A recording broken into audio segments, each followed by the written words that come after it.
So, in 2025, there were many updates to Warframe. There were many bugs that came with it, and there were many hotfixes that took care of them. There were many primes, many weapons, many deluxe skins, and of course, many Warframes with their respected lore. Hello, Tenno. Welcome to yet another video. In this two-part series, I'm going to talk about the Warframe releases and the Prime Warframe releases in 2025 as like a rewind. In this part 1, I'm going to talk about the Warframes that released this year. I hope you're ready. So, without further ado, let's get on to it.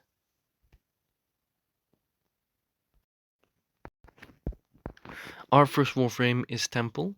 Temple released with Tekrot Encore in March 2025.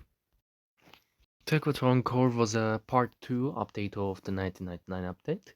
It brought us many things. First of all, it brought us 4 new proto frames. Those are being Kaya Velasco, the proto frame of Nova, Minerva, the proto-frame of Seren, Velimir, the proto-frame of Frost, and last but not least, Flair Verlion, the proto-frame of Temple. And Lizzie is right there, the guitar. Tekotonko came with many amazing updates. First of all, the most anticipated infested liches, the Tekrot liches were finally added to the game with their Tekrot weaponry, such as Coda Hema, Coda Pox, Coda Synapse, and many other wonderful weapons. With that, there was also Scaldra weapons that were added to the game, and many deluxe skins such as Jaya deluxe skin was added. Elite Temporal Archimedia was added to the game, and it was the second hard Archimedia game mode. It came with many different modifiers and a new mechanic called Peely Pigs, basically stickers that Kaya Velasco herself uses that gives buffs to us. And this update also came with amazing and wonderful arcanes, and one of them is Arcane Hotshot. And boy, did Arcane Hotshot came. I mean, Universal Fallout is also amazing. It made Corvix really good, but Arcane Hotshot was a perfect arcane for Temple, the new Warframe. I'm gonna get into their abilities real quick. Arcane Hotshot gave your weapons critical chance based on the enemies you inflict heat procs on. And Temple being a heat-oriented Warframe, a fire elemental Warframe, they made the use of this arcane very well. So, let's go down to the Flavorion, aka Temple. Also, I gotta say, Temple's proto-frame has a really cool design. It's like David Bowie design. Also, these 4 characters came with a Kim chat called the Round Table Kim chat, where you try to fix the divorce, help Kaya with her past struggles and time traveling, and also trying to make Flair Leons and Lizzie the guitarist bond better. Anyways, so Temple is a really interesting Warframe. They are the second musical themed Warframe besides Octavia, and they have a really interesting passive. Basically, there's a metronome in the middle of the screen. You will see that in the live gameplay I do. Basically, when you time your abilities with this metronome right in the middle, you will have 50% efficiency, and the abilities will do something extra when you time it right. So let's get to an example with the first ability. The first ability creates flame spikes that deal heat damage. If you time it right, it creates even more heat spikes, and it increases the heat damage you will get from the third ability of Temple. A very simple ability, but it's quite fun. I really like the spamming this ability to gain charge for your fort. Yeah, if you time your abilities, you will also charge your fort ability. The second ability, Overdrive, is also really simple. You time it, it increases the critical chance vulnerability. Basically, the regular ability makes enemies vulnerable to critical chance from your weapons, and if you time it right, you charge your fort ability, the Exalted Guitar Flamethrower, and it will double the critical chance vulnerability, which is awesome. If you weren't dealing red crits because of your Arcane Hotshot, this will help it a lot as well. And I think this also helps your teammates to get more crits because it marks the enemies. So it's pretty nice. Ripper's Veil is basically your survivability. You become invulnerable for a second. you heal yourself, and you then gain heat damage. And like I said, this can be increased if you time your first ability right. If you time this third ability, you will be immortal for longer. Like I believe 4 seconds. Yeah, it says right there. And finally, when you charge your ability through the metronome, you will get to use Lizzie, aka your flamethrower guitar. Now Lizzie will lose energy when you use it, and of course guitar will deal heat damage, but you can also build this because it's an exalted weapon, so that's amazing. And when you aim down sights with it, your abilities will be replaced by elemental icons which you can shoot as music notes. I think those are like magnetic blast or something like that. And like it's pretty incredible, like what you can do with it. Temple came with a signature weapon. It's a signature secondary called Riot 848. This secondary has no magazine. It has recharging bullets, and the passive ability of this weapon is basically you shoot at enemy. When you reload, you recall the bullets, and the enemy you shot at will blow up.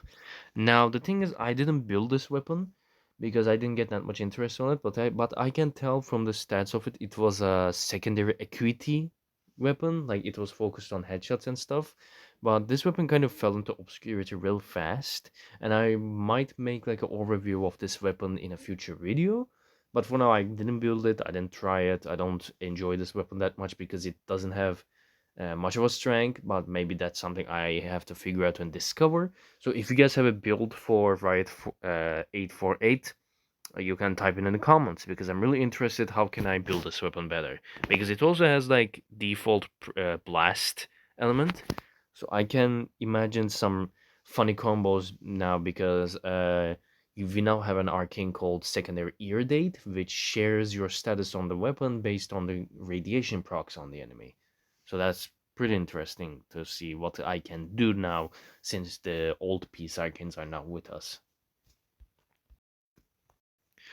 So I gotta say, being the first Warframe released in 2025, Temple definitely delivered in Hellfire because this Warframe is amazing. You charge your abilities by spamming some abilities and timing that metronome right in the middle. And when you charge it enough, you will start burning everything up with your guitar. You can aim down sights to use the new abilities section where you can throw elemental music notes at the enemy, which deals a lot of damage as well. Your arcane hotshot will proc as well, giving you massive red crits if your second ability wasn't already giving you insane crits. And I guess Temple is really fun. I played this Warframe a lot when they first came out. I played with the Protoframe. I enjoyed the lore of the Protoframe and what you can do with them in Kim chats as well. The other Protoframe lores were also amazing. It connected to many 1999 existing quests, so there was no disconnection between Encore and 1999. So it was a really beautiful Part 2 update, and it came with a really awesome Warframe. And as being the second musical Warframe, they also delivered very well. I like the guitar sounds they make. I like how when you control the guitar, it makes different sounds, so you can play your own song. And how you can also get a decoration for Temple, which is the Lizzie herself. You can play it around with like a guitar with your saved songs, or you can create your own songs with it. So I gotta say, Temple is pretty amazing. I really like Temple. I really enjoy Temple's gameplay. And even though another flame-based Warframe released this year, they come as a close second when it comes to flame warframes I enjoy. So that's all I'm gonna say about Temple. So now let's get to the next warframe. So our next warframe here is Oraxia. Oraxia released with the Ileweaver update. Ileweaver update was like a part 3 to 1999 while also digging into some lore of the Whispers in the Vaults as well. We try to learn what happened to Rusalka because Velimir and Minerva are the parents of Rusalka. And in this mystery, we cover some interesting facts and what Rexia's relation to Rusalka is. This is again an update where we don't have a quest, just like Tekrot Encore. where we did, but we still discover lore through other means. Like we discovered the lore in the new Duviri game mode. We had this update, which was the Isle Weaver section, and this segment also had an Operation 8 Club, which was I don't think this was the first operation of this year. I think before that there was a Return of the Jade Light event, but this was a new operation where we had to do Isle Weaver a bunch of times.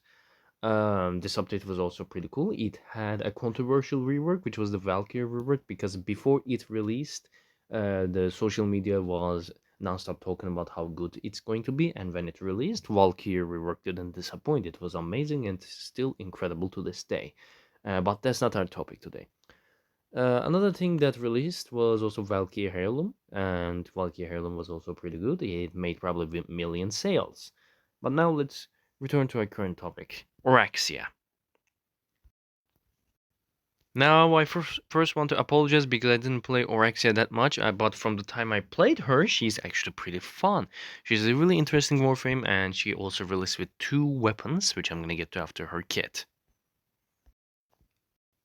Orexia's kit is pretty spider fantasy. You crawl onto walls, you become invisible. First ability has an execute, and there's like a mark appears on the enemies, and when you kill them with the mark, it gives you a bunch of health orbs and a bunch of energy orbs. This is basically how do you sustain yourself, and usually try not to let your teammates get the kill most of the time, because the execute is actually pretty cool. Like I like the animation of it, and you just like jump into the enemies with your spider arms.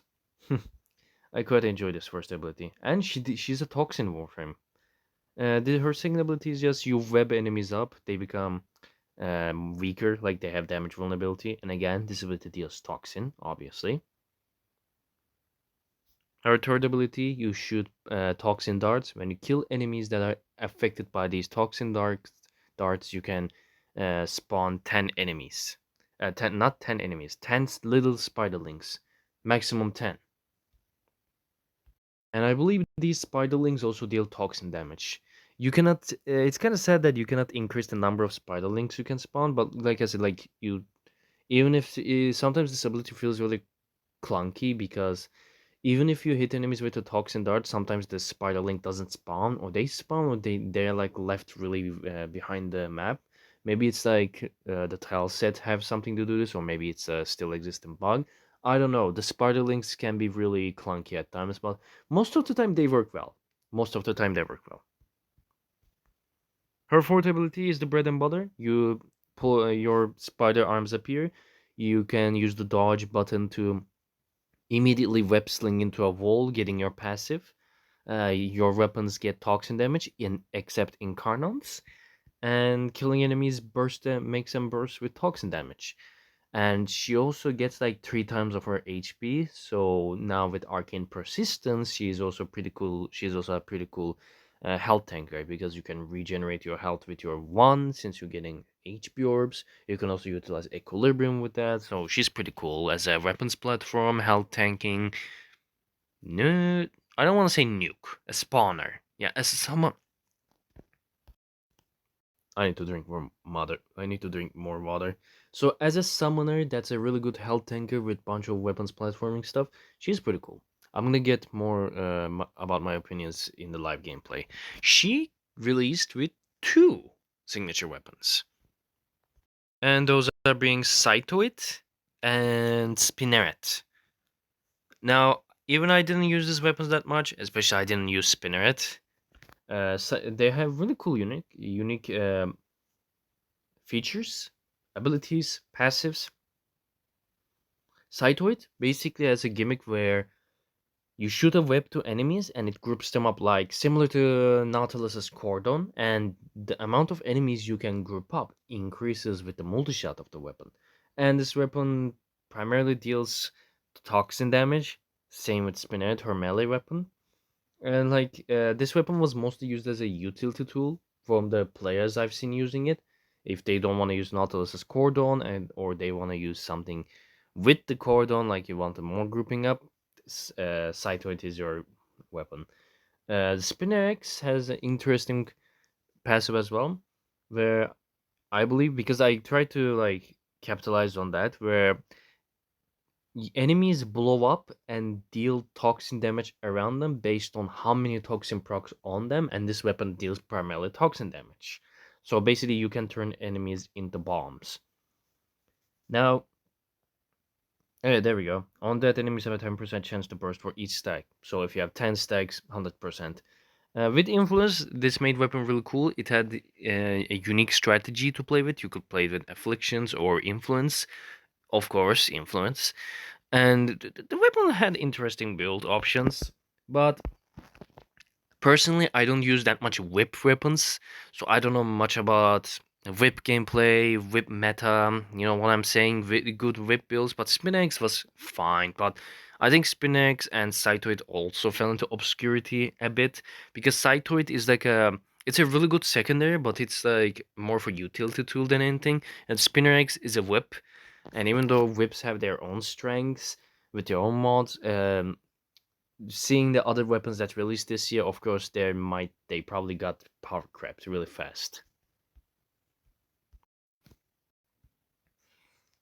Now I gotta say, I actually kind of regret not playing Orexia enough because when she released, I played her a lot, but then these were the times where I was slowly falling into that burnout of Warframe, so I didn't give her that much of a chance. But now playing her again, like at this month, especially with the new arcanes that came with old pieces such as Persistence, she's actually extremely fun. I actually enjoy her gameplay loop. I really like the gimmicks she comes with. I like how her entire kit like has a cool combo into itself where you go to your four, and to sustain that four, keep having energy, utilize your one. How can you utilize your one better? You first use your second ability to web enemies that make them more vulnerable. You use your third ability so they spawn spiderlings when they die, and while they're vulnerable to damage, it's easy to make them lower to instantly execute them. So that just goes on, goes on, goes on. And if you're in trouble, you can just go up to a wall latch, and you're invisible for 8 seconds. And in your spider mode, you can be invisible forever. Even though you cannot walk on walls, it's still pretty cool that this makes you utilize Arcane Arachne with her. But I think I might be using Persistence and Battery because I have three Archon shots in her build. And to be honest, I can actually show you guys my build for. Alright. Yeah, I'm using three blue shots for armor and two for toxin damage. Yeah, I think it was Bellico. Yeah, I'm using Persistence and Bellicose because Bellicose gives you ability strength based on the HP you have. And since you're gonna get 4 times or 3 times of your HP, that just increases your damage more. So, playing her again after this month, Orexia is absolutely fun, and she was amazing as well, and I really enjoy her gameplay. Even though her signature weapons kind of fell into obscurity really fast, maybe in the future they have some opportunity and potential, maybe with new mods, with new arcanes. Who knows what the future brings? So, Orexia being another toxin weapons platform Warframes, similar to Sarin, but not similar at all kits wise, she's pretty well. They have no complaints about her, just like Temple. It's kind of fun that we had like two Warframes where they had like this exalted mode where they will dish out insane amount of damage. And speaking of insane amount of damage, that didn't change with the next two Warframes coming up. With this one being the fungi of the four that released.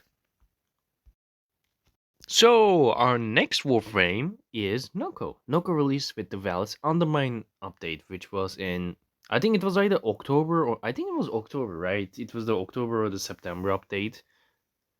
Yeah, this Warframe came in October, and as you can see, there's Yarel there. This Warframe is canonically Yarel's brother, and they have dual idol animations, which is pretty awesome. So what did Valis Undermine brought? First of all, Valis Undermine is yet another update with no quest. You will find the lore from the Undermine version of like the Beneath the Depths play area of Fortuna. Like there was a new section added where you will go underground and you will talk to Nightcap, and he had a pet mushroom called the Prince, which you will feed, and that will tell you the lore of Noko, how the Noko and Nightcap met, And from there, you will also be able to buy stuff from Nightcap, like the new arcane adapters. Yes, this update brought us the arcane adapters for arc guns, making them even stronger. And this update also came with deep mine bounties, where we will explore the what's under Fortuna, the mushrooms we can collect, and what was Nef Anyo up to. That really, really bad man, the peak capitalist overlord, so-called Parvos' son. And I believe that was all for Val's Undermine. I don't remember that much because this update was kind of felt like a filler before Old Peace, because Old Peace was the big one, so Val's Undermine was like a little taste for us before a big update. Like it passed the time. No operation, no. I don't think there was even an operation. There was just these new bounties we would farm, and it was a farm. It was a huge farm. Also, yeah, these little guys came out. Sproglings. I like them. So Noko, the walking nuclear bomb. This is the probably the most fun and funny, I think most funny release of 2025. His passive is when he dies, if there's a mushroom nearby which he spawned, he can go up to it and he respawns himself. All orbs collected while in that state of like returning from death speeds you up, which is pretty cool. That was like a secondary way of survival for Noko. And I really like this passive ability because you can spawn a bunch of mushrooms, one of them being Stink Brain, which makes enemies go to sleep and deals viral damage. And I'm pretty sure you can scale the range of this. Next one being Bright Bonnet, gives you energy and ability strength, which is also cool. Reroute makes you turn into those little guys. It heals you. It's how you survive with Noko. Pretty simple kit. The healing is also nice. It heals your shields too.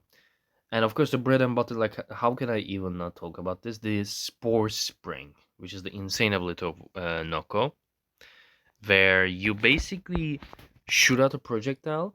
These bounces between enemies, and this can also bounce between your mushrooms. Now, you're also during this ability inside your bright bonnet, it will gain even more ability strength. It's like a tiny roar for you and your allies.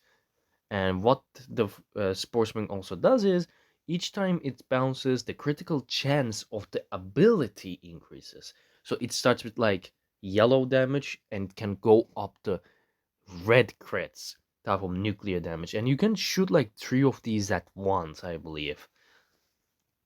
So you just like see a Noko walking around, spawning 5 mushrooms all around the map, and he just bounces all of them like around, and he just deals nuclear damage. You can kill acolytes with this, and when you go to your third ability, you go to that small guy. Acolytes don't use their abilities; they just stuck there, and you just watch them die to a nuke. Noko came with one signature weapon, and that's being an arc gun, obviously with the arc gun arcane change. And boy, is it an arc gun. The arc gun is called Arbusip. The special gimmick is you. I don't think you can do you cannot do multi-shot in this. Multi-shot gives you damage instead, and it fires 6 missiles. Each inflicts a combined status. Basically, each shot from this weapon gonna proc magnetic, viral, corrosive, blast, gas, all radiation. And like with the arcanes it came with, it just like it became a status proccing, cascading, empowered using nuclear weapon. Like I love Arbiter, probably one of my top favorite art guns at this point. I genuinely enjoy using this thing. It was incredible. So how do I feel about Noko? He's probably my favorite Warframe release this year, if not for Uriel, the next one I'm gonna mention. Like he is probably in ties with Uriel because like this little guy is really funny. Between the other lores, we see other depressive lore we saw with the Isle Weaver or Take Out Encore. This guy just came like a funny, bittersweet story. And the character himself is really funny. He's just a rascal that throws mushrooms around. He has this small sprogling. He can turn into small sproglings. And like, he has nukes. He has self-sustain. He's pretty much amazing. There's not much to talk about Noko because like his kit is really simple. Oh hey, there's a mushroom I can collect there. Which one? Oh nice, I have puffing mushroom. Now I have gas damage. Sick. But yeah, like simple kit, understandable kit, so much self-sustain, so much self-buffing, and a walking nuke. Like Noko being the third new Warframe release of 2025, he delivered just like the other three. And man, I love Noko. He definitely did not fall into obscurity like some other Warframes that released because I don't see temples and Oraxias that this much these days from the missions I played. But I still see Noko. I mean, yes, Noko is like a recent Warframe that got added, but he's extremely fun. So if I want to summarize Noko, incredible Warframe, incredible sound design, incredible kit. Even though the update didn't bring that much as the Isle Weaver or Terracotta Encore or Old Piece, it was still fun. I like this. And this Warframe actually brought me out of burnout that I was having. Like I like this is why Noko will always have a special part in my heart. Now, the next and the last but not least Warframe that released this year. Oh boy, this is such a recent release, and man, this blew the park of all. Like this thing blew me away. Like I can't wait to talk about it. Our most recent and the last Warframe release of 2025 is Uriel, the Devil Warframe. Oh my god, where do I even begin with this? Well, I can. First of all, this Warframe released with the old piece update, the most recent update, and the update we are still in. The biggest update this year, bringing us a 1 hour and 30 minutes, maximum 2 hour long cinematic quest, two new game modes being Descendia and Perita Rebellion. Perita Rebellion having three different bosses you can pick, new characters, new lore, new Kimchat being the La Cathedral with three new proto-frames. Those are being Roth, Marie, and Lion, Father Lion. Those are for Harrow, Wisp, and Uriel. My plot is gone. New deluxe skin being the Voruna deluxe skin. Did Noko even had? Oh yeah, the Noko update had two deluxe skins for Wukong and Lavos, right? I think that was a cool part as well. Anyways, a new deluxe skin for Voruna that I don't know if people even bought because I don't like the helmet. Amazing new addition to the Tauron schools, the tenno schools, the operator schools being the Tauron Strike, the ultimate abilities, unlocking them with Perita Rebellion, where you could also build them with mods and arcanes, which you can obtain from the new game modes, and operator rework, where the faces now look different. The director also got that. New Orokin era Grenier weapons similar to. Or, what was his name again? Oh, yeah. Similar to Gotra Prime, we got new Orokin era Prime weapons which were Sagek Prime and Galeric Prime, amazing weapons. A new weapon type called the Bayonet, some reworks, some buffs, more bugs and more hotfixes that are still rolling out today, many alerts, a new Operation Blood of Perida, and also a new Warframe and a new Prime Warframe released at the same time, which is Gyre Prime, which I will talk about in the part 2, the Prime Warframes, and new arcanes, no augment mods, surprising, because even Valis Undermined had augment mods. No augment mods, but we got new arcanes, some of them being really broken, such as Arcane Persistence, that it had to be nerfed, some of them being really fun, like Iridate, Bulwark, or Overcharge, and many more. This update was crazy, and I like this update fully make me get rid of my Warframe burnout, and I'm having the time of my life with the operation and trying to farm things from the Sendia, trying to farm things from the Blood of Peridot operation. And this quest also had an amazing segment for Uriel itself, the new Warframe that I'm going to talk about right now.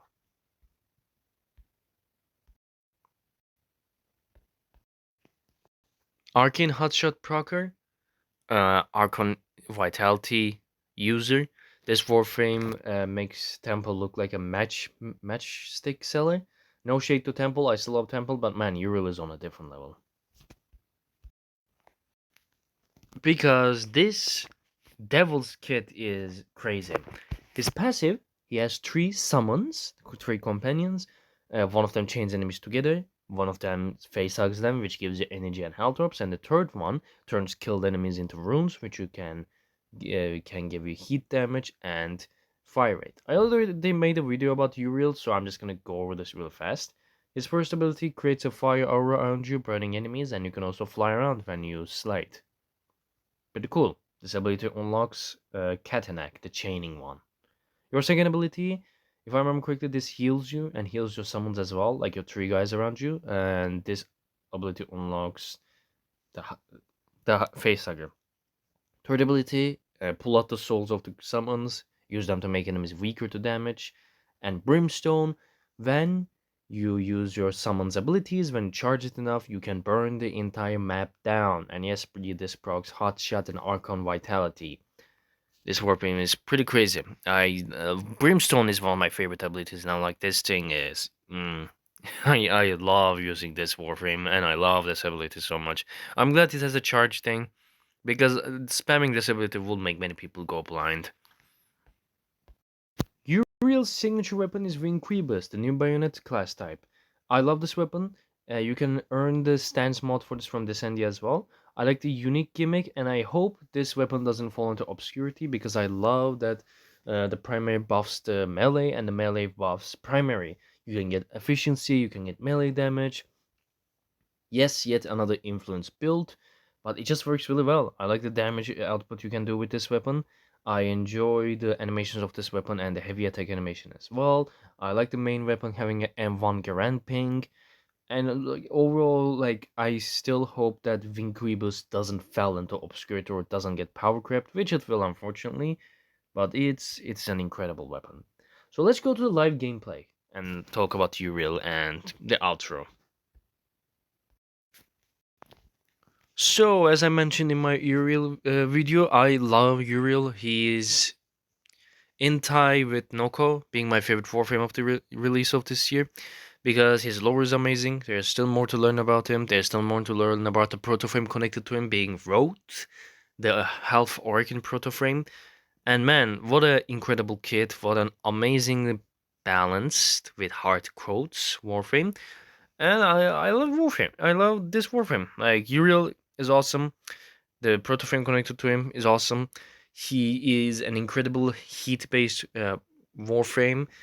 Just like Temple, he blew me away. I can't wait to see the future releases after this one because man, Uriel just amazing compared to like many other Warframes that's released past years. Like Dante also impressed me last year, but Uriel is man.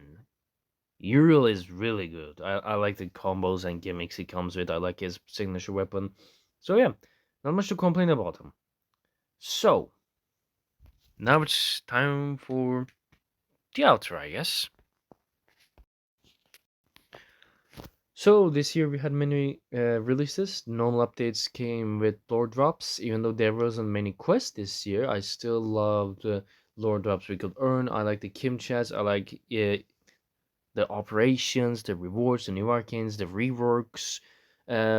Were some of the changes irritating at times? Yes, but DE definitely made amazing updates this year, just like last year, maybe even better than last year this time. Because I really enjoyed the 2025 releases, and when I talk about the primes, uh, these compliments will continue. I'm not glazing at one bit. I know there are game breaking bugs still exist in this Warframe, especially for deluxe skins, Saku. But the Warframe releases this year were amazing, and I really enjoyed them. If you guys enjoyed this video and you're excited for the part 2 of this video as well, make sure to like, subscribe, turn that bell button, share this with your friends, comment below which Warframe did you like that released this year, which was your favorite out of Noko, Oraxia, Temple, and Uriel. My favorite is a tie between Uriel and Noko. They're really fun. I see you guys in the part 2, and have a good week, Tenno.